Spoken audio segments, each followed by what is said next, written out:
Bonjour mes petits chéris. Aujourd'hui,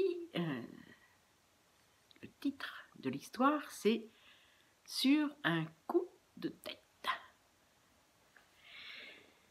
Promenons-nous dans les bois.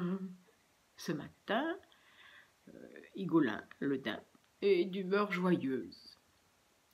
La nature reverdit, il a de l'appétit.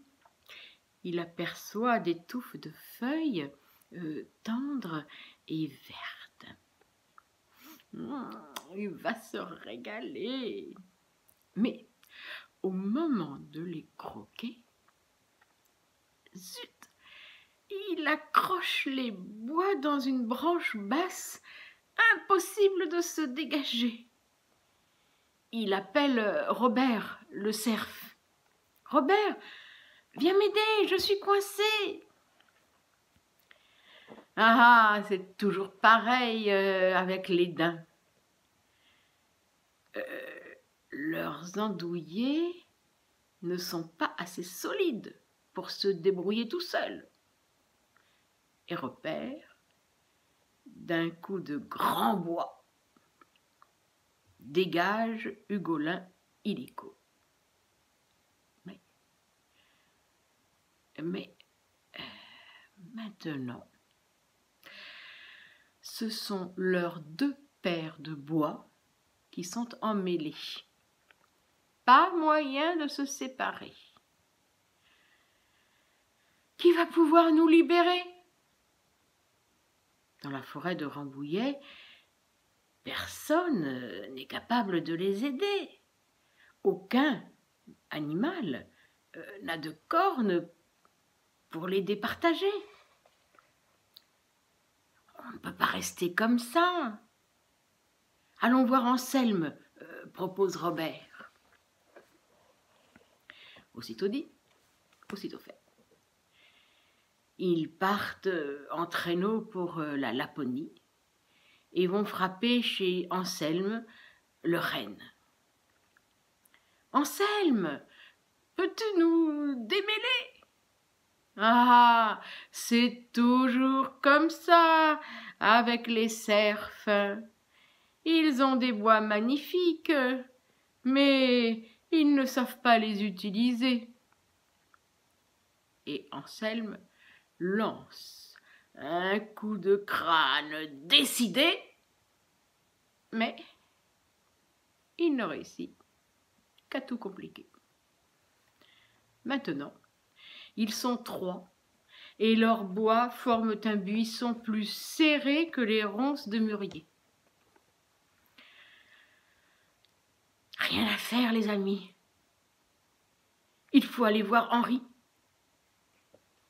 Alors, les trois cervidés emmêlés prennent le bateau pour l'Amérique. Et dans les grandes plaines, ils sonnent chez Henri, l'immense wapiti. « Tu veux bien nous aider? On est vraiment coincés. »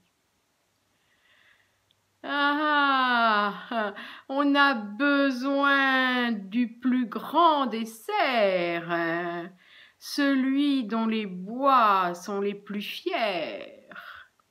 Et Henri donne un grand coup de tête dans ce micmac. Mais catastrophe! Il en rajoute! Ça y est, ils sont 4 à avoir les parures aussi étroitement liées que 2 paires de vieux lacets. Rien à faire. Il faut que nous allions demander de l'aide à Laurent.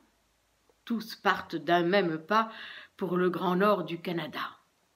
Là, dans la forêt profonde, ils dénichent enfin Laurent, le vieil élan.